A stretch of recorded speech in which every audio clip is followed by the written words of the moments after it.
Modern history में हम एक कदम और आगे बढ़ते हैं और हम सोशल रिलीजियस रिफॉर्म मूवमेंट्स की सीरीज़ कर रहे हैं।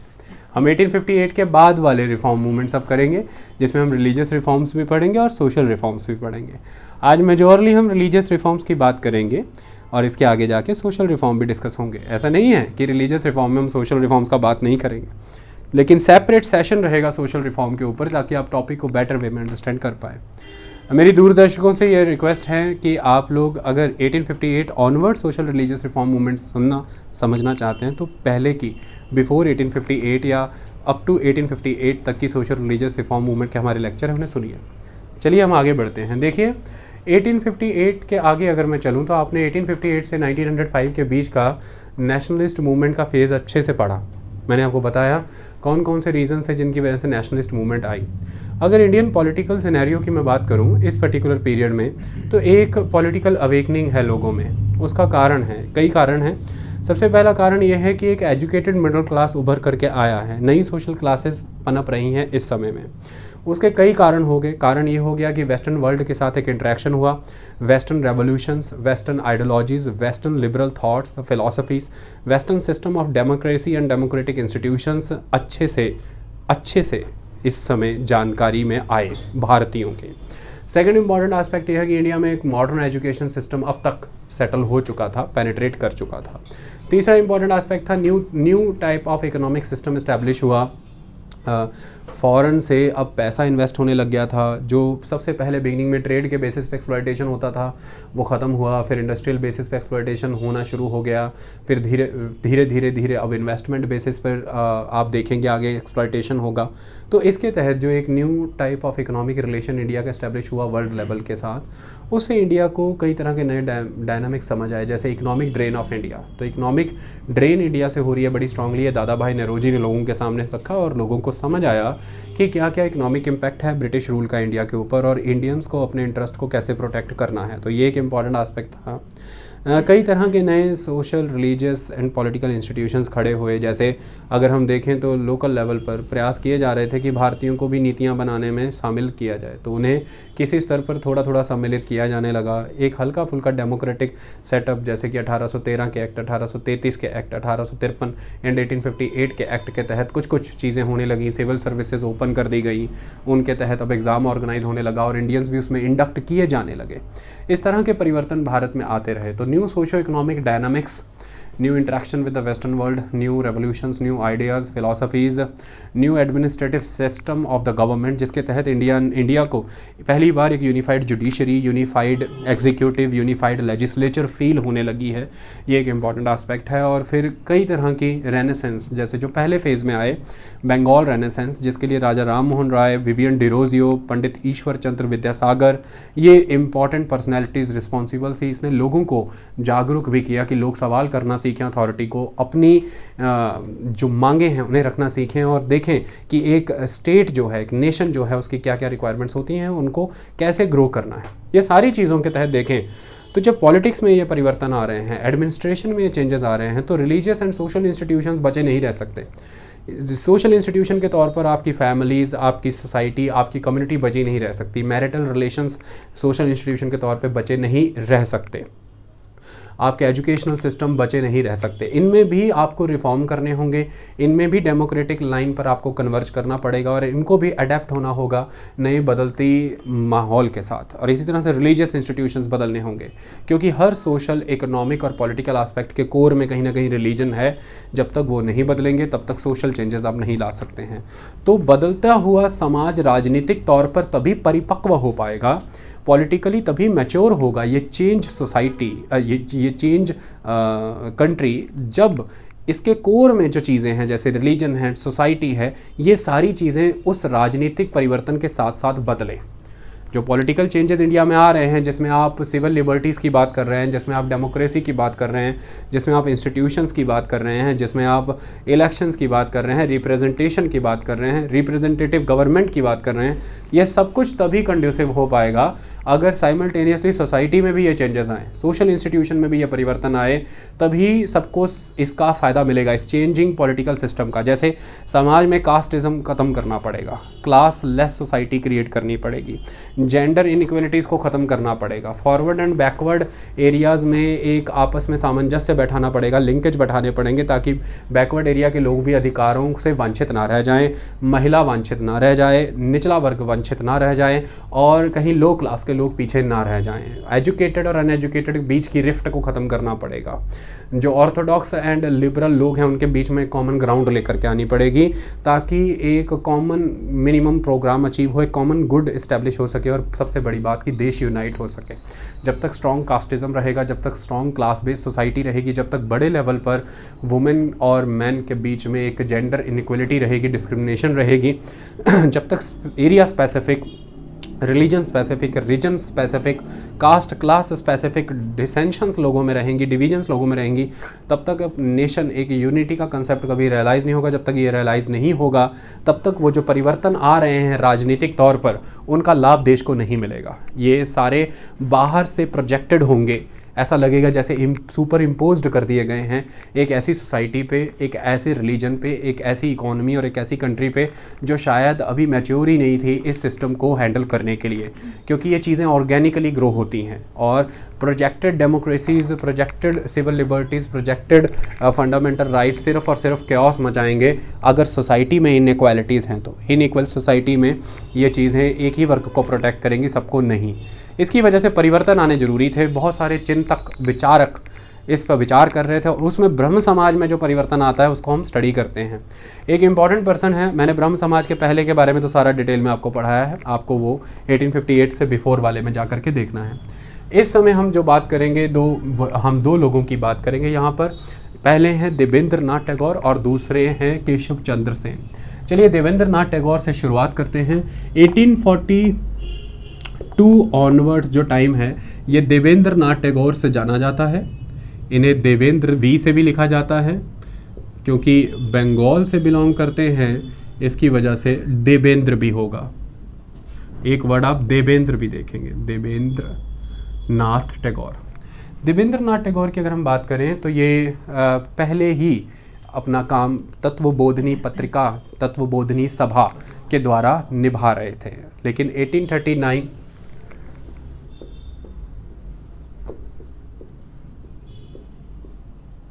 इसके बारे में मैं पहले भी पढ़ा चुका था।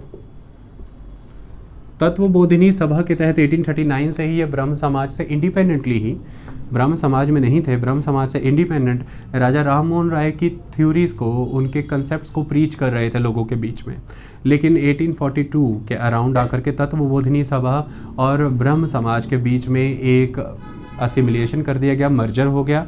और जब ये मर्जर हुआ तो एक नई जान मिली है ब्रह्म समाज को। ब्रह्म समाज तेज़ी से आगे बढ़ा है। आई बात समझ में?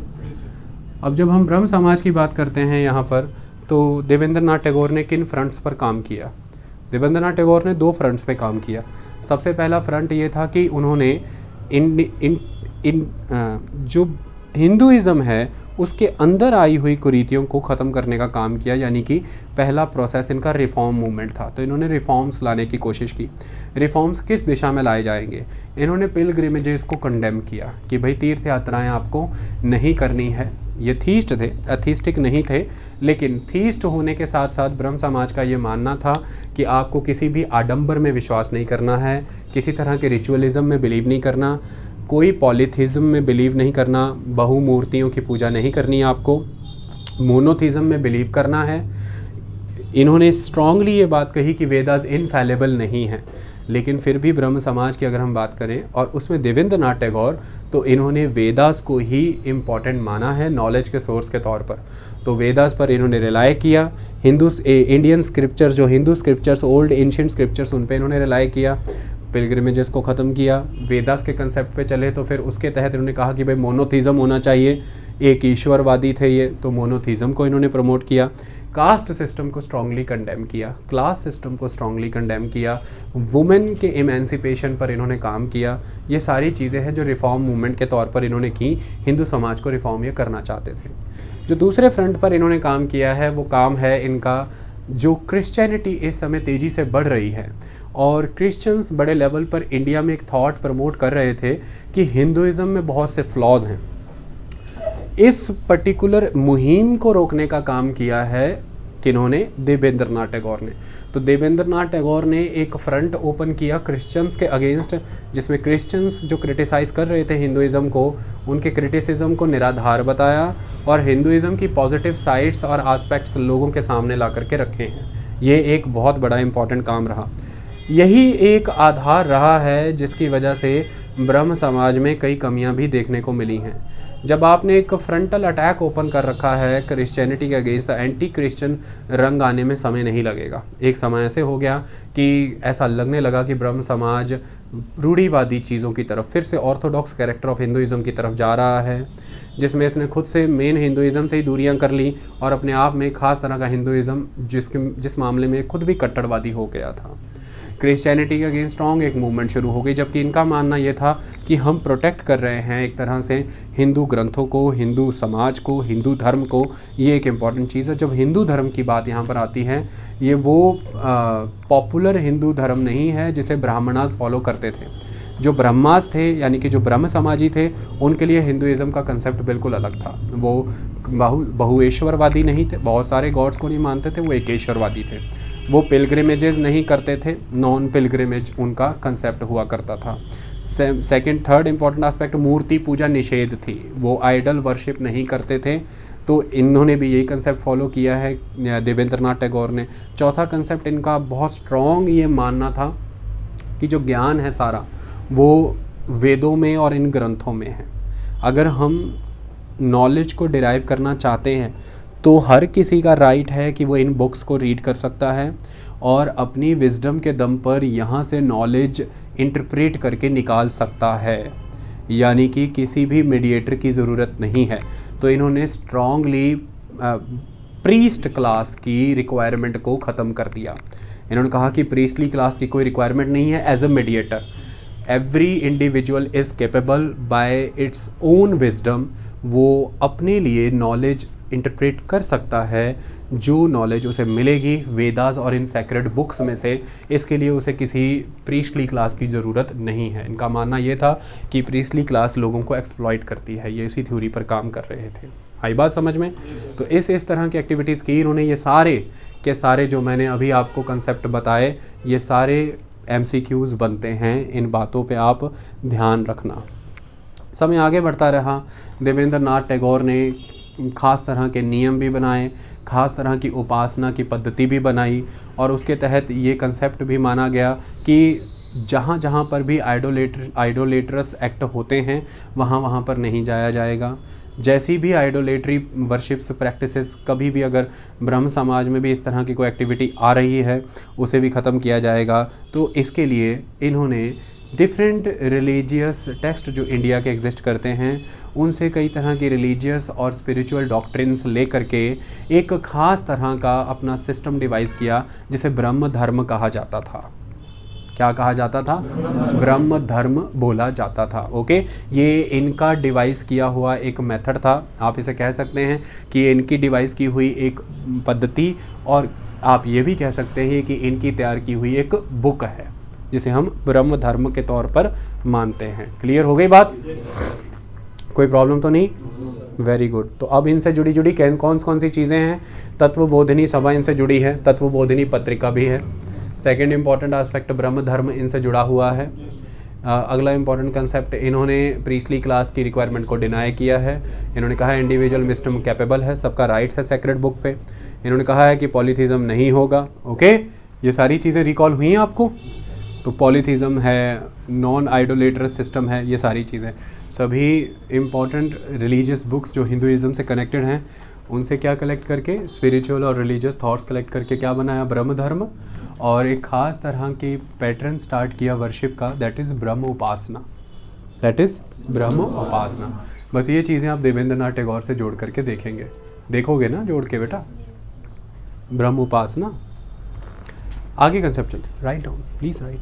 आगे चलते हैं। 1878 ऑनवर्ड्स चेंजेस आएंगे इसमें। कुछ क्या चेंजेस आएंगे?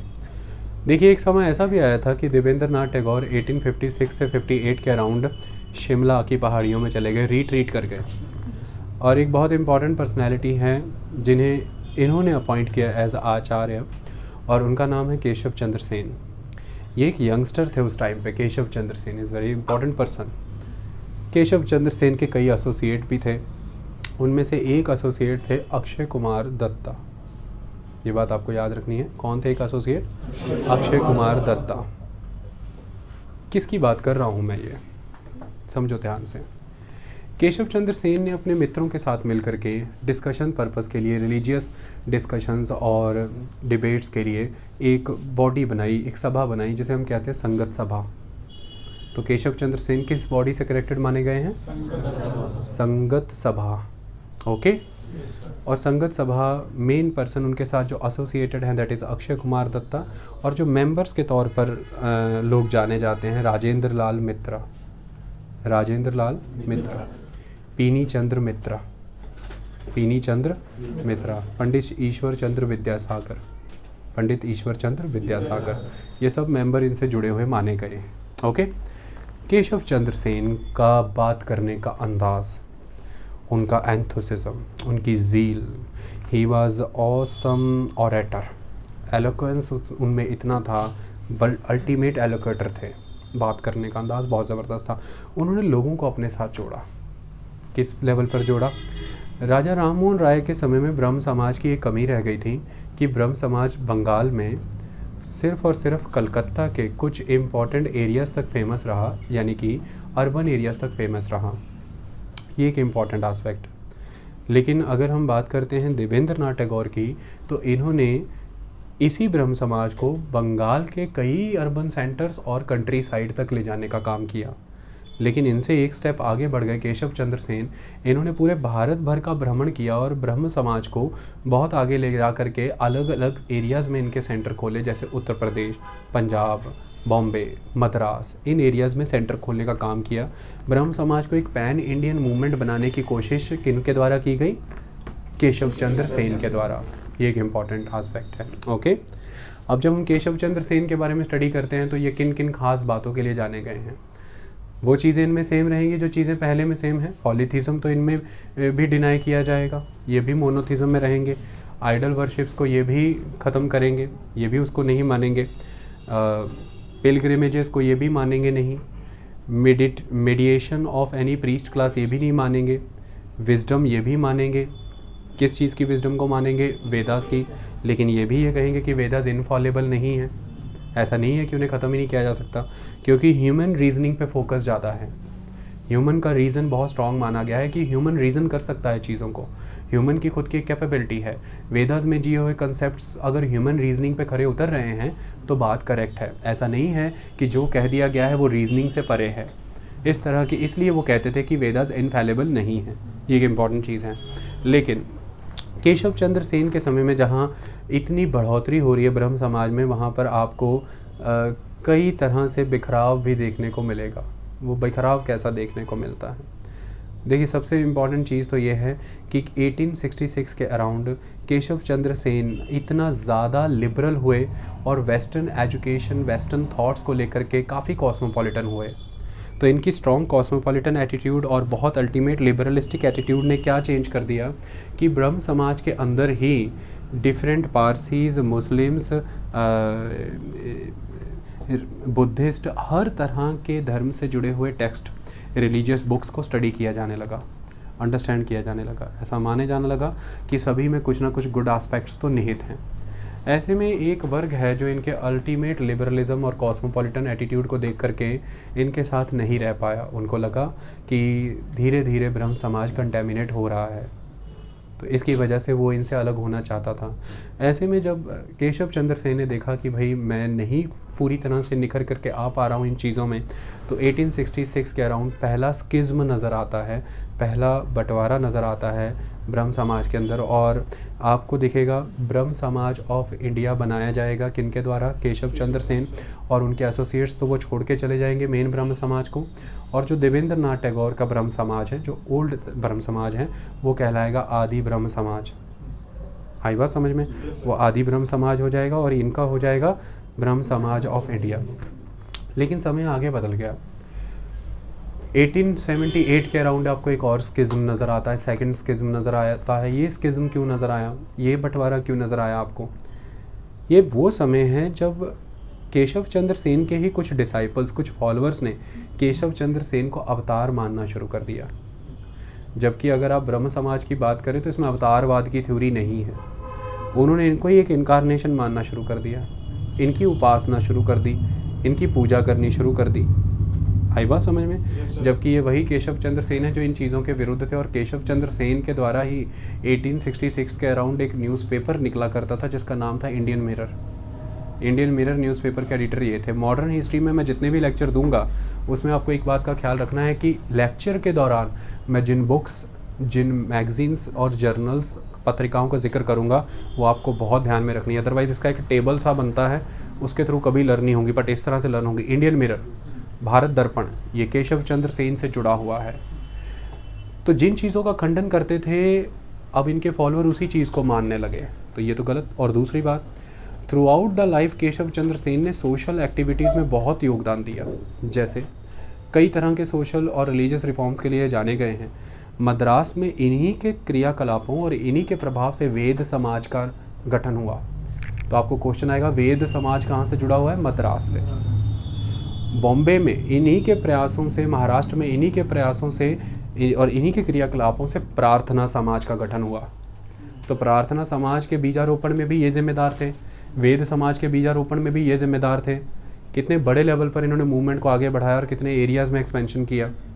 और यही प्रार्थना समाज फैल करके दक्षिण तक गया है और आंध्र प्रदेश में भी ये पेनिट्रेट हुआ। किसके वाया? वीरसलिंगम।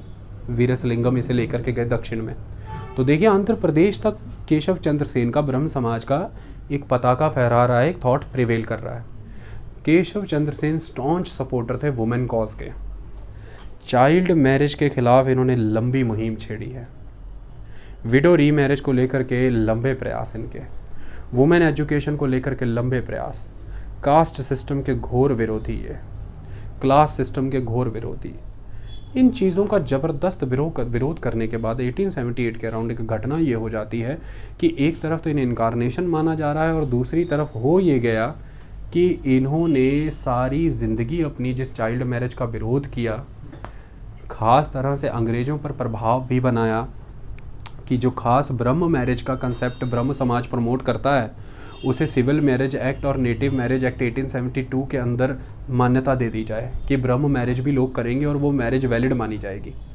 और ये सब कराने के बाद 1872 के अराउंड ये होने के बाद इन्होंने अपनी पुत्री, नाबालिग लड़की 13 साल की अपनी बेटी का कूच बिहार के नाबालिग राजा से विवाह कर दिया। तो अब अल्टीमेट एस्पेक्ट ये है कि अब चाइल्ड मैरिज के विरोध में रहे सारी ज़िंदगी, खुद अपनी पुत्री का चाइल्ड मैरिज 13 साल की उम्र में विवाह कर दिया। ये एक्स्ट्रावेजेंट, ये बहुत बढ़ चढ़ करके शादी के विरोध में थे। ये रिचुअलिज़म के घोर विरोधी थे कि किसी तरह के रिचुअल्स कभी नहीं होने चाहिए हिंदुइज़्म में। जो रिचुअलिज़म के अगेंस्ट थे, जो पॉम्प एंड शो के अगेंस्ट थे, एक से एक प्रगाढ़ धर्म अनुष्ठान और सारे रिचुअल फॉलो हुए उस मैरिज में। एक से एक रिचुअल फॉलो किया गया। और जब इनसे रीजनिंग पूछी गई तो इन्होंने ये कहा कि ये भगवान की इच्छा थी, ईश्वर की इच्छा थी और मुझे अंदर से ऐसी इंट्यूशन आई थी। क्योंकि लोग इनकारनेशन मार रहे हैं ना, अवतार मान रहे हैं, तो ये कह रहे हैं कि ये भगवान की इच्छा थी और मुझे अंदर से ऐसी इंट्यूशन आई सी, ऐसी अनुभूति हुई थी, इसे तो नकारा जा ही नहीं सकता था। मेरे तो हाथ से ही बाहर था, ये तो ईश्वर ने किया है, मैंने नहीं, ये ईश्वरीय संबंध बना है। लोगों ने कहा कि ये जो हिपोक्रेसी है आपकी और ये जो आपकी ओवर एक्टिंग चल रही है कि ये इंट्यूशन आई है, तो सबको अंदर से ही इंट्यूशन आता है और ईश्वर सभी में विद्यमान है, सबको आदेश ईश्वर ही देते हैं। हमारा मोह भंग आपसे हो चुका है और आज के बाद हम आप में नहीं रहेंगे, तो आप चलिए। तो ऐसे में जो लोग इनसे नदारद होकर के चले गए, इनको छोड़ करके चले गए, उन्होंने बनाया साधारण ब्रह्म समाज। वो कहते हैं हम साधारण ही ठीक है भाई, हमारे यहाँ कोई अवतार नहीं होता, हमारे यहाँ पर कोई ऐसा सिस्टम नहीं चलता कि अंदर से इंट्यूशन आ गई, सारे रिचुअल फॉलो करके शादी कर लो, बच्चियों का विवाह करा दो अब अपनी घर की। तो इसलिए अब एक और देखिए क्या बन गया, साधारण ब्रह्म समाज। कितने ब्रह्म समाज बन रहे हैं देखिए, आत्मीय सभा, ब्रह्म समाज, आदि ब्रह्म समाज ऑफ इंडिया, आदि ब्रह्म समाज, साधारण ब्रह्म समाज, ये सारे आपको पता होने बहुत ज़रूरी थे। ऐसा नहीं है कि केशव चंद्र सेन केवल भारत तक ही सीमित थे। केशव चंद्र सेन 1870 में लंदन होकर के भारत वापस आए और उनका एंथुसिज्म और बहुत बड़े लेवल पर बढ़ चुका था, और उन्होंने उस समय में इंडियन सोशल रिफॉर्म एसोसिएशन भी गठित की थी कि भारत में मैं सोशल रिफॉर्म करूँगा। उसी के तहत उन्होंने ये ब्रह्म मैरिज का कानून भी पारित करा लिया। ये एक इम्पॉर्टेंट चीज़ है। तो कुल मिलाकर के हमने राजा राम मोहन राय वाला अच्छे से डिटेल में डिस्कस किया, हमने ब्रह्म समाज की शुरुआत अच्छे से डिस्कस की, मैंने उसके फिलोसफिकल कंसेप्ट सारे वो पहले के लेक्चर्स में दिए हैं। आज हमने सिर्फ 1858 आगे की ब्रांचेस डिस्कस करनी थी जिनमें इन इम्पॉर्टेंट नेम्स का जिक्र हुआ, वो भी सुनिए और ये भी सुनिए। अब आते हैं कि इनके शॉर्टकमिंग्स क्या रह गई, कहाँ कहाँ पर ये कमी रह गई। सबसे पहले एस्पेक्ट ये है कि इनकी देन क्या रह गई। देन ये रह गई कि भाई जो भारत जड़ हो चुका था उसे चेतन करने का काम किया ब्रह्म समाज ने, चेतना लाई है लोगों में। सेकंड इम्पॉर्टेंट एस्पेक्ट, रेनेसेंस का आधार बना है ब्रह्म समाज। शुरुआत बंगाल से हुई है, री अवेयरनेस की, एक नई जन जागृति की, और उसका बीजारोपण कहीं ना कहीं ये राजा राम मोहन राय के ब्रह्म समाज के द्वारा हुआ। भारत भर में फैला है, लोगों को उसके कल्चर कस्टम मैनर की जानकारी दिलवाई है, और लोगों के अंदर जो रेशियल इन्फीरियरिटी आ चुकी थी ब्रिटिशर्स के कंपैरेटिवली, उसमें फिर से एक नया कॉन्फिडेंस, एक नई अवेकनिंग फूकने का काम इसने किया। चाइल्ड मैरिज के अगेंस्ट, विडो रीमैरिज को लेकर के, वुमेन की एजुकेशन को लेकर के, casteless society, classless society, मूर्ति पूजा, ब्राह्मणों के जो उपद्रव थे, प्रीस्टली क्लास के अगेंस्ट, टेम्पल वर्शिप के अगेंस्ट, आइडोलेट्रस सिस्टम के अगेंस्ट, पॉम्प एंड शो के अगेंस्ट बहुत से मोर्चे खोले और काफ़ी हद तक सफलताएं मिली। कमियां यहाँ पर रह गई हैं कि इंटरनल डिसेंशंस ने बर्बाद कर दिया ब्रह्म समाज को। भारी पैमाने पर इनकी भीतरी अंतर कला ने ही इन्हें ख़त्म करके रख दिया, और आपने वो इंटरनल डिसेंशंस देखे। सेकंड, इनकी सबसे बड़ी वीकनेस रही कि इन्होंने हमेशा से खुद को अर्बन एलीट क्लास तक ही सीमित रखा है। इनकी थ्योरी और इनके कंसेप्ट ने अगर किसी को इंचेंट किया तो पहला तो अर्बन एरियाज़ में किया, और उसमें भी अगर किसी किया तो एजुकेटेड लोगों को, एलीट क्लासेस को, मिडिल क्लासेस को। ये आम जनमानस तक, यानी कंट्री साइड एरियाज़ तक, गाँव तक, और जो भक्ति में, इमोशंस में बिलीव रखने वाले लोग हैं, उनको ये समझ ही नहीं आया, उन तक तो ये पहुँचा ही नहीं। ये इनकी दूसरी सबसे बड़ी बात। तीसरी सबसे बड़ी बात, ये बहुत हद तक ये डायडैक्टिक रह गए। डायडैक्टिक माने लेखनी में रह गए, विचारों में परिवर्तन करते रह गए। ये ब्रह्म धर्म हो गया, ब्रह्म उपासना हो गया, ब्रह्म समाज ऑफ इंडिया हो गया, इंडियन मिरर छाप दिया, अखबार लेकर के आ गए, पूजा की नई पद्धतियाँ लेकर के आ गए, इन चीज़ों में रहे। लेकिन सोशल वर्क जो करने थे, जो ग्राउंड लेवल पर परिवर्तन करने के लिए काम करने थे, जैसे हॉस्पिटल्स थे, एजुकेशनल इंस्टीट्यूशंस थे, कॉलेजेस थे, औरतों के लिए, विधवाओं के लिए, काम के लिए, रोज़गार के लिए, स्किल डेवलपमेंट, ऐसे सोशल एक्शंस में ये काफ़ी पिछड़ गए हैं। मतलब ये किताबी तौर पर, विचारिक तौर पर लोगों में परिवर्तन तो लाते रहे, जागृति लाते रहे, जागरण लाने का काम करते रहे, लेकिन जो लोगों को सामर्थ्यवान बनाना था, जो लोगों के हाथ में रोज़गार देना था, जो उनके पेट भरने का काम था, जो उनको सही में अधिकार दिलाने के लिए उन्हें सशक्त करना था, ये एम्पावरमेंट की दिशा में आगे नहीं बढ़ पाए। वहाँ पर यहाँ पर इन्हें इनकी वीकनेस नज़र आई बड़े लेवल पर, और अंत समय में जा कर के ये भी ऑर्थोडॉक्स कैरेक्टर को ही प्राप्त हुए, अवतारवाद के सिस्टम जैसी चीज़ें मानने लगे। और आप हैरान हो जाएंगे कि आपको ब्रह्म समाज में ही, ब्रह्म समाजियों के ही, जैसे मैं इनकी बात कर रहा हूँ, केशव चंद्र सेन और इनके आगे, इन्हीं की कुछ खास तरह की पूजा पद्धतियों में पूजा होती नज़र आएगी, और टेम्पल सिस्टम भी आ गया। ब्रह्म समाज में टेम्पल सिस्टम भी आपको देखने को मिल जाएगा। पहले मना था लेकिन फिर आ गया। मूर्ति भी एक तरह से नज़र आने लग जाएगी, क्योंकि आपने एक पर्सनैलिटी कल्ट को पूजना शुरू कर दिया है। ये सारी थ्योरी जो डिनाई हो रही थी वो कहीं कहीं दिखने लगी, और खुद ही वो चीज़ें पालन कर ली हैं। ये एक इम्पॉर्टेंट चीज़ है। तो ये अपने आप में ब्रह्म समाज था। अब इसके बाद हम डिस्कस करेंगे जो भी रिफॉर्म्स महाराष्ट्र के एरिया में आए। हमने बंगाल का किया, अब हम महाराष्ट्र के एरिया के रिफॉर्म्स डिस्कस करेंगे, जिसमें परमहंस मंडली बहुत इम्पॉर्टेंट है, और दूसरा इम्पॉर्टेंट है प्रार्थना सभा। ओके, प्रार्थना समाज।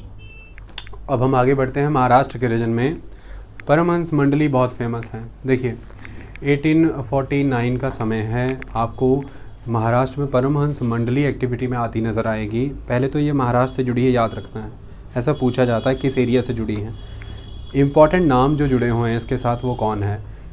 विष्णु हरि देशमुख, ये नाम आपको याद रखना है, ठीक है। तो ये पर्सन बहुत इम्पॉर्टेंट पर्सन माने गए हैं। ये खास तरह के लेखनी रखते थे अपनी और पत्रकारिता करते थे। इनकी जो पत्रिका आती थी, इनकी कलम का नाम था लोकहितवादी। तो आपको पूछा जाएगा क्वेश्चन, लोकहितवादी कौन थे? विष्णु हरि देशमुख। लोकहितवादी किन्हें कहा गया है? विष्णु हरि देशमुख। आपको पूछा जाएगा लोकहितवादी क्यों नाम पड़ा? कलम का नाम, कलम मराठी कलम। तो मराठी भाषा का प्रचार प्रसार करने में इनका बहुत बड़ा रोल है।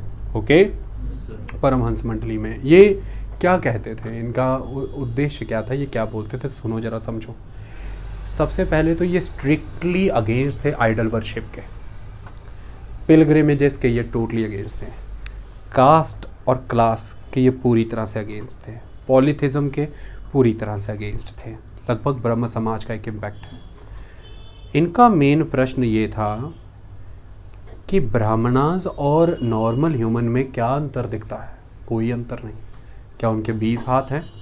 क्या उनकी 4 आँखें हैं जो वो किताबें पढ़ सकते हैं और हम किताबें नहीं पढ़ सकते? हम भी वो किताबें पढ़ सकते हैं, हम भी वेदों का अध्ययन कर सकते हैं, हम सब कुछ कर सकते हैं। ये ब्राह्मणास की प्रॉपर्टी नहीं है। और ग्रंथों में, वेदों में जो बातें लिखी हैं, यह अगर प्रेजेंट टाइम पर खरी नहीं उतर रही हैं, लोगों की ज़रूरतें, आवश्यकताओं को पूर्ण नहीं कर पा रही हैं, तो फिर उन ग्रंथों को, उन वेदों को बदल दो, उस धर्म को बदल दो। जो धर्म लोगों की ज़रूरतों को पूरा ना कर पाए, जो लोगों के इमोशंस और सेंटीमेंट को सर्व ना कर पाए, तो फिर उसके कोई मायने नहीं है। इनका कहना था कि किस समय में, किस देश में, किस काल में चीज़ लिखी गई है, उसे समझना ज़रूरी है। आज समय बदल गया, देश बदल गया, काल बदल गया, टाइम चेंज हो गया, स्पेस बदल गया। तो टाइम एंड स्पेस चेंज हो जाने की वजह से चीज़ें बदल जाती हैं। ये इनका स्ट्रॉन्ग कंसेप्ट था उस समय में। और इस लेक्चर में ये रहेगा कि मैं आपको स्टेटमेंट्स कोट करके बताऊंगा ताकि आपको वो चीज़ें पता रहें, क्योंकि क्वेश्चंस सीधे स्टेटमेंट से भी आते हैं। ओके, उम्मीद है आपको कोई ऐसी परेशानी तो नहीं होगी जब आपको स्टेटमेंट कोट कर दी जाएंगी, नहीं होंगी? चलिए,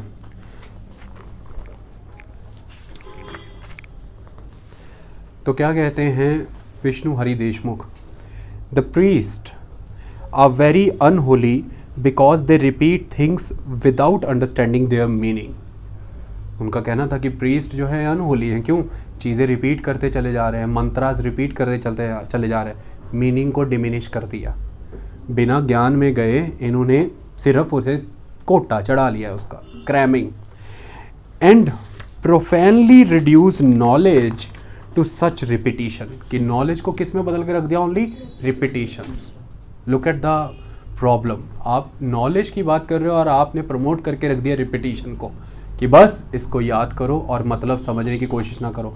आज मेजॉरिटी श्लोकास, मेजॉरली बाणी, मेजॉरली ग्रंथ हैं, कंठस्थ तो हैं, लोगों को अर्थ नहीं पता, मीनिंग पे बात नहीं होती, इंटरप्रिटेशन पे बात नहीं होती, उस पे इनकी खिलाफत थी। पंडित के बारे में क्या कहते हैं? The pandits are worse than priest because they are more ignorant and also are haughty. कि ये बहुत ज़्यादा इग्नोरेंट है पंडित, सिर्फ फल चाहिए, चढ़ावा चाहिए, आपको मूर्ति के आगे माथा टिकाना है, that's it. Priest at least repetition की आदत तो रखते हैं, एटलीस्ट मंत्रास में डील करते हैं। इनको तो वह भी पता नहीं है, मैनेजमेंट ही भूल चुके हैं टेम्पल की। Who are the Brahmins and in what respect do they differ from us? ऐसे कौन है ब्राह्मण जो हमसे अलग हैं? Have they 20 hands and do we lack something in us? When such questions are now asked, the Brahmins should give up their foolish concepts. They must accept that all men are equal and everybody has a right to acquire knowledge.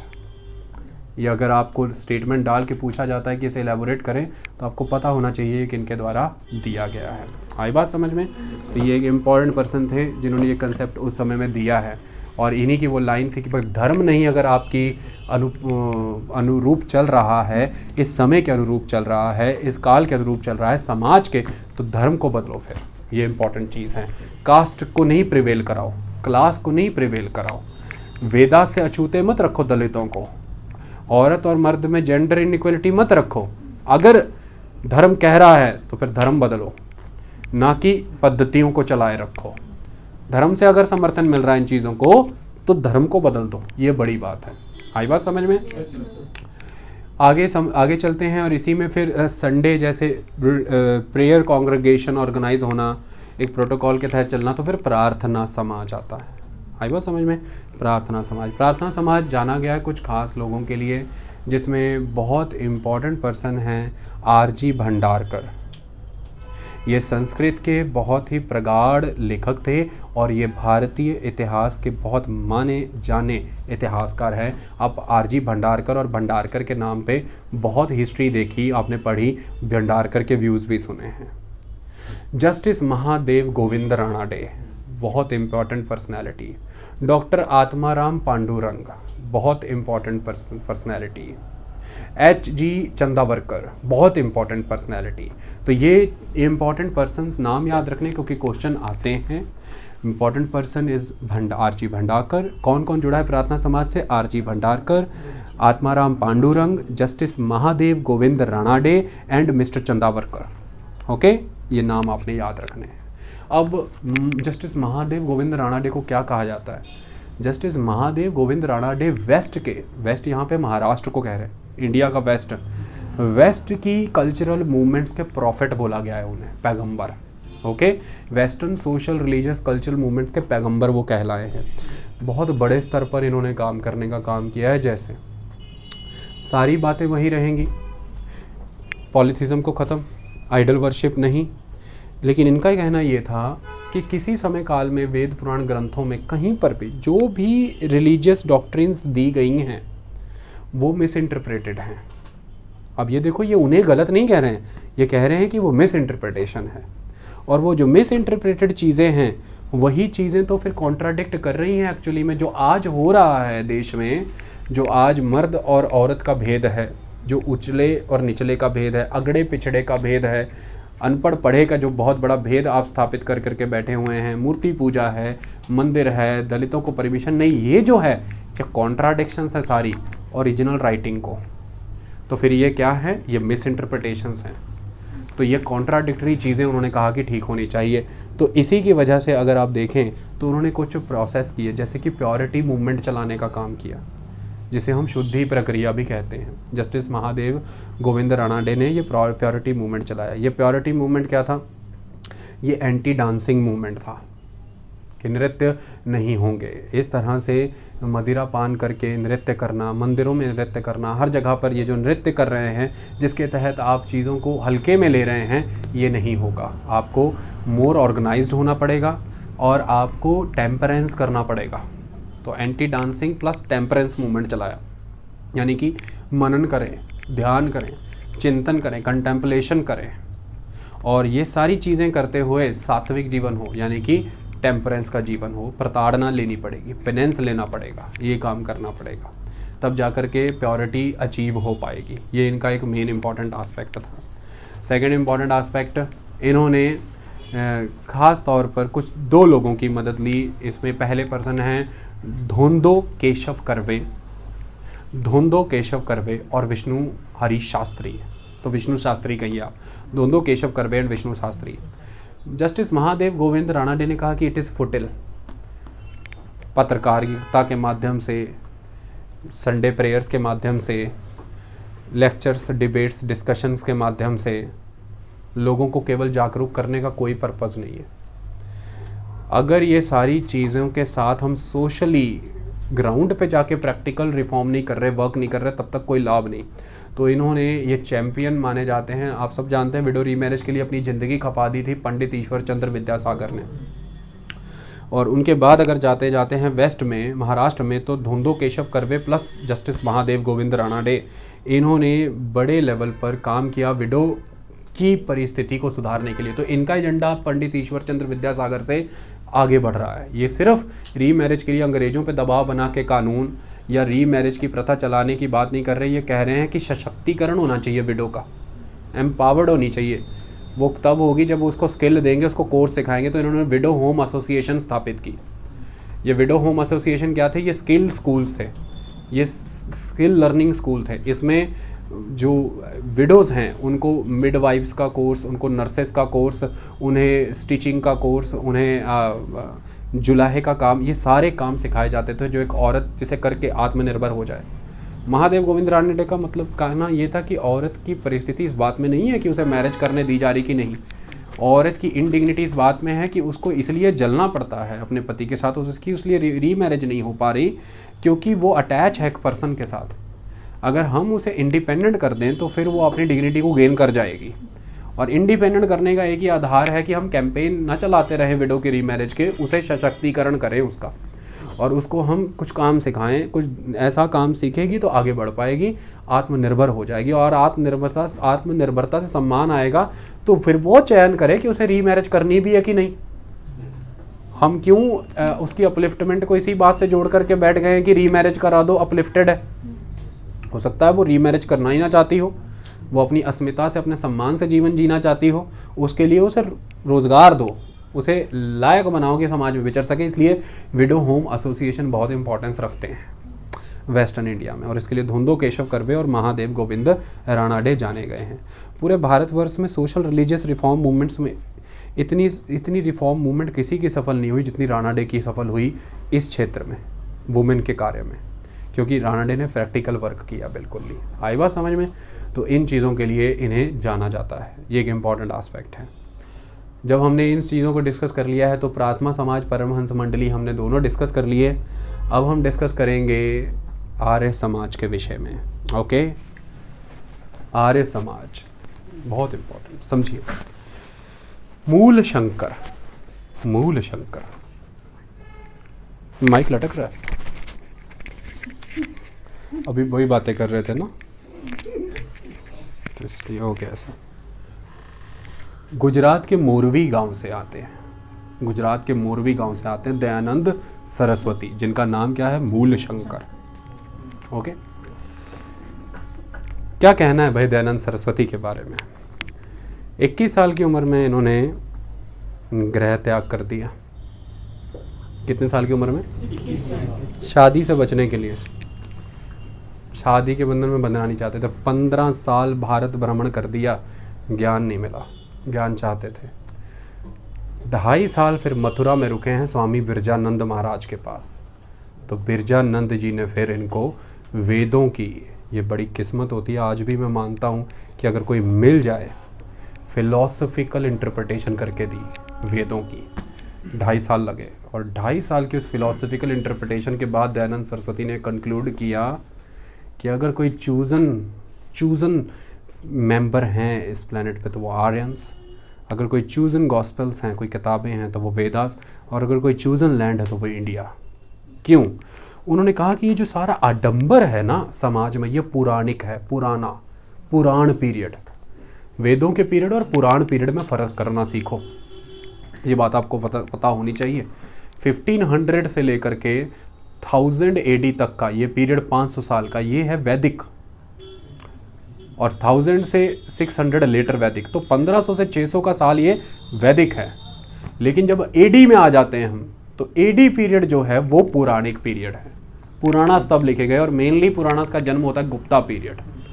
तो वो ये कहते हैं कि जो पौराणिक society है, इसके दम पर ये जो ब्राह्मणवाद आया, पांडित्यवाद आया, ये जो पंडा सिस्टम आया है, ये सारे यहाँ से जन्मे हैं। इन्होंने ऐसी की तैसी कर दी हिंदुइज्म की, क्या क्या कहानियाँ सुना रहे हैं, कितना लोगों को सुपरस्टिशियस बना रहे हैं, कितने रिचुअल्स करवा रहे हैं, कितना आइडल वर्शिप हो रहा है। तो इन्होंने क्लियर कट बोल दिया कि अगर कोई प्योर टीचिंग अवेलेबल है तो दैट इज़ वेदास। तो इनका नारा था वेदों की ओर लौटो। ये नारा किसने दिया? Go back to Vedas. रास्ते में रुकना नहीं, कहीं पुराण कहीं नहीं, सीधा वेद, भाई लास्ट पे जाके रुकना, क्योंकि ओरिजिनल कंसेप्ट वहीं पर अवेलेबल है। आई बात समझ में? रास्ते में उन्होंने कहा सब कंटेमिनेट हो गया। इसलिए आर्य समाजी मैरिजेस आज भी अगर आप देखें, आर्य समाज सोसाइटी देखें, बहुत अलग है। बहुमूर्ति में विश्वास नहीं करते, बहुएश्वरवाद को ये नहीं मानते, मूर्ति पूजा में ही विश्वास नहीं करते, मंदिर सिस्टम वो नहीं मानते हैं, लेकिन धर्म चर्चा करने के लिए संस्थान इनके होते हैं। इस बात को आप ध्यान में रखना। संडे प्रेयर का कंसेप्ट मान ले तो ऐसा लगता है कि ब्रह्म समाज का काफ़ी इन्फ्लुएंस नज़र आता है। तो कॉन्ग्रेगेशनल मीटिंग होती है, प्रेयर होती है, ये इंपॉर्टेंट चीज़ है। और कुछ यूनिक चीज़ें उन्होंने जो दी हैं उनको समझो। दयानंद सरस्वती इस कंसेप्ट में नहीं मानते थे, जो कंसेप्ट दिया गया पॉपुलर हिंदू बिलीफ के द्वारा कि ये सारा का सारा लिविंग वर्ल्ड जो है ये माया है। कहते हैं ना, ये माया है, माया जगत। और जो ह्यूमन सोल है वो कुछ भी नहीं है, वो सिर्फ एक डिटैच्ड वर्जन है मेन सोल का, प्राइमरी सोल का, और वो एक्सप्रेस हो रही है इन द बॉडी, और बॉडी इन इटसेल्फ माया है। और ह्यूमन सोल का एक ही पर्पस है कि इस माया जगत को छोड़ करके जाकर वापस प्राइमरी सोल में मिल जाना। पुरजोर खिलाफत की है दयानंद सरस्वती ने इस कंसेप्ट के। दयानंद सरस्वती प्री डिटर्मिनेशन के खिलाफ थे, यानी कि दयानंद सरस्वती स्ट्रॉन्ग बिलीवर थे कर्म सिस्टम के, transmigration of the soul के। ये बात सैकड़ों बार क्वेश्चन आए, ये बहुत इंपॉर्टेंट है। कर्म के विधान पे, ट्रांस माइग्रेशन ऑफ सोल पे पुरजोर समर्थक थे, लेकिन पुरजोर विरोधी थे नियति के। नियति में बिलीव नहीं करते थे कि किस्मत में जो लिखा हो जाएगा, डेस्टिनी जो कहेगी हो जाएगा। वो कहते थे मनुष्य जन्म लिया है ना, इतना सामर्थ्य है तुझ में कि तू प्रकृति को भी अपने अधीन कर सकता है। काम कर, सामर्थ्यवान बन, प्रयास कर, सशक्तिकरण करना चाहिए। तो इसलिए इनका मानना ये था कि भ्रम, भ्रांतियाँ और अंधविश्वास से बाहर निकलो। तो ये blind obedience to the tradition के विरुद्ध थे। ये ultimate dependence on the mythologies और इनके पूरे विरुद्ध थे। ये सारी चीज़ें जो मनुष्य को कमज़ोर करती हैं। दयानंद सरस्वती का कहना था कि क्या करेगा मनुष्य, और कोई फ्यूचर ही उसे नज़र नहीं आता, तो वो अंधविश्वासी बनेगा, वो सुपरस्टिशियस ही बनेगा। फ्यूचर दिखेगा तब जब कुछ करेगा, आज जब कुछ लर्निंग करेगा, जब कोई स्किल डेवलपमेंट करेगा, तो उसे दिखेगा कि मैं अपना फ्यूचर खुद बनाऊंगा। तो फिर ऐसे में ये कैसे हो गया कि ये माया जगत है? ये माया जगत नहीं है, ये विचरण का समाज है जिसमें उसे विचरना है। और यहाँ पर जो प्रॉपर कर्म करेगा, प्रॉपर अल्टीमेट लेवल पर, उस कॉन्टेक्स्ट के बेसिस पर उसकी माइग्रेशन होगी सोल की, ना कि इस बेसिस पर कि ब्राह्मण को मोक्ष मिलेगा, वैश्य को कुछ और मिलेगा, क्षत्रिय को कुछ मिलेगा और शूद्र को कुछ मिलेगा, ऐसा नहीं। तो दयानंद सरस्वती पुरजोर विरोधी थे वर्ण व्यवस्था के, लेकिन उनकी वर्ण व्यवस्था यूनिक थी। वो ये कहते थे कि वर्ण मेरिट पे तय हो, मेरिट पे तय हो, जन्म के आधार पे नहीं। कौन किस सेगमेंट में है ये उसकी मेरिट डिसाइड करेगी, जन्म नहीं, मतलब जो वेदों में है। तो अब मैं आपको एक बात क्लियर कर दूं बिल्कुल साफ तौर पे कि दयानंद सरस्वती ने कहा है वेदों की ओर लौटो। वो वेदों की टीचिंग्स, वेदों की सोसाइटी, वेदों के कस्टम कल्चर मैनर के कंसेप्ट को आज के समाज में लाना चाहते थे, वैदिक पीरियड वापस नहीं लाना चाहते थे। ये बात हमेशा याद रखना, क्योंकि वो अल्टीमेट सपोर्टर थे वेस्टर्न एजुकेशन के, वेस्टर्न साइंस के, वेस्टर्न कल्चर के। और वो ये मानते थे कि अगर समाज को गुर्बत से बाहर निकालना है तो पहला तो समाज को स्किल्ड करो, उसका एक ही आधार है, उसकी फाउंडेशन बनाओ एजुकेशन। इसलिए दयानंद एंग्लो वैदिक, एंग्लो वेस्टर्न वैदिक इंडियन, दयानंद एंग्लो वैदिक DAV इंस्टीट्यूट पूरे भारत भर में आपने देख लिए। और शुरुआत होती है सबसे पहले 1875 से ही। दयानंद सरस्वती का आर्य समाज का जो नींव रखी गई है, ये बॉम्बे 1875 में रखी गई है, ये बात आपको याद रखनी। बाद में इसका सेंटर शिफ्ट हुआ है लाहौर, लाहौर गढ़ माना गया है आर्य समाज का। और उसमें 1886 में शुरू हुआ है आर्य समाज के तहत सबसे पहले DAV स्कूल, और उसके बाद वो पूरे भारत भर में फैला है। और आर्य समाज का जो एक वर्ग कहता था कि ऑर्थोडॉक्स ट्रेडिशन की लर्निंग को प्रेजेंट लाइफ में अप्लाई करना चाहिए, वो फिर अलग हुए और वो गए कहाँ पर? हरिद्वार में जाकर के देख लीजिए, गुरुकुल में आपको 1902 में स्थापित आर्य पीठ नज़र आ जाएगी, जिसे हम गुरुकुल कांगड़ी पीठ के तौर पर जानते हैं आर्य समाज की, वो एक अलग पीठ है। बहुत से पंजाब के स्कूल उस गुरुकुल ब्रांच के अंदर आते हैं, और जैसे DAV college, Doaba college, HMV college, KMB college Jalandhar के, ये इस DAV समाज के अंदर आते हैं जिसकी बात मैं कर रहा हूँ, लाहौर वाली ब्रांच। और चंडीगढ़ चले जाइए, लाहौर का ओरिजिनल स्कूल बाद में जब शिफ्ट हुआ है चंडीगढ़ में, आपको मिल जाएगा। आई बात समझ में? तो इस तरह से इन्होंने स्ट्रांगली इस चीज़ पर बिलीव किया। प्री डिटर्मिनेशन, नियति कुछ नहीं होती, उन्होंने कहा काम करो, नियति बनाओ अपनी, भाग्य खुद बनाया जाता है। कुछ ऐसा नहीं है कि ये माया जगत है, ये जगत है, तुम इसको अपने लिए यूटिलाइज करो, ये तुम्हारी इम्पॉर्टेंट आस्पेक्ट है। कोई वर्ण व्यवस्था जन्म के आधार पर नहीं होती, सब मेरिट के आधार पर तय होता है। कोई कास्ट सिस्टम जैसी चीज़ नहीं होती, कोई क्लास तो classless society, casteless society, resource distribution सब में इक्वल होना चाहिए, कंसंट्रेशन ऑफ द वेल्थ नहीं होनी चाहिए, सबको कार्य की अनुमति और सबको कार्य की अच्छी अपॉर्चुनिटी मिलनी चाहिए। ये सारी बातें उन्होंने की हैं। आई बात समझ में? अब अगर हम कहें कि फिर इनमें और कौन कौन से कैरेक्टर और आर्य समाज मूवमेंट के और कौन कौन से लक्षण नज़र आते हैं। अब इन्होंने कोड ऑफ कंडक्ट दिए हैं, code of conduct 10 code of conduct दिए हैं, जिनके अंदर सबसे पहले ये कहते हैं कि जो ओनली सोर्स ऑफ नॉलेज जो है वो वेदा है, ओनली सोर्स ऑफ वेदा। इस पे इनका क्रिटिसिज्म है कि भाई ओनली सोर्स ऑफ नॉलेज वेद कैसे हो सकते हैं, और भी किताबें हैं और भी ग्रंथ हैं, वो क्यों नहीं हो सकते भाई? कुरान है, बाइबल है, गुरु ग्रंथ साहिब हैं, बहुत से किताबें हैं। तो इन्होंने कहा कि only source of Veda knowledge जो है वो वेद हैं। अगला बात इन्होंने कहा कि वेदा जो इनडिस्ट्रक्टिबल है, वेदा जो ऑल नॉलेजेबल है, वेदाज जो इनफैलेबल हैं। ये बात याद रखना, इन्होंने कहा कि वेदास जो इनफैलेबल हैं वही सुप्रीम है हर सेंस में, किसी भी पर्सन के अंदर नॉलेज और विजडम डेवलप करने के लिए। ये इनका दूसरा कंडक्ट था, लेकिन अब मैं यहाँ पे आपको करेक्ट कर दूँ। जब दयानंद सरस्वती ये कहते हैं कि वेदा इनफैलेबल है, तो उसका मतलब ये नहीं है कि दयानंद सरस्वती ह्यूमन रीजनिंग को ख़त्म कर रहे हैं। दयानंद सरस्वती ने ही ये क्लियर किया है कि वेदास क्योंकि रेवल्यूशन ऑफ द गॉड है, गॉड ने रिवील किए हैं। अब गॉड ने रिवील किए हैं, जिसको दिखे हैं वो दृष्टता हुआ, जिसको दृष्टि दी गॉड ने, तो उसके माध्यम से ये इंटरप्रेट होकर ही लोगों तक आए हैं। तो ह्यूमन रीजनिंग के थ्रू ही वेदास इंटरप्रेट हुए हैं, तो इसलिए वो ह्यूमन रीजनिंग को इम्पोर्टेंस दे रहे हैं। और दयानंद सरस्वती ने ज़बरदस्त ढंग से फिलॉसफिकल ग्राउंड पर, प्रेजेंट कंडीशन पे, साइंटिफिक मैनर पर, वेस्टर्न साइंस एंड थॉट्स की एनलाइटनमेंट के साथ वेदों का पुनः इंटरप्रिटेशन किया है, वेदों का पुनः इंटरप्रिटेशन किया है। और दयानंद सरस्वती की सोच नजर आती है उनकी लेखनियों में। सत्यार्थ प्रकाश, सत्यार्थ प्रकाश किनकी है ये? कभी भूलना नहीं, मील का पत्थर है ये, क्वेश्चन वाइज। सत्यार्थ प्रकाश वेदों पे कमेंट्री कर डाली, सोचो अपनी लॉजिकल इंटरप्रिटेशन से। और उस कमेंट्री की जो इंट्रो है, संस्कृत भाषा में कमेंट्री है, उस कमेंट्री की जो इंट्रो है उसे कहा जाता है वेद भाष्य भूमिका।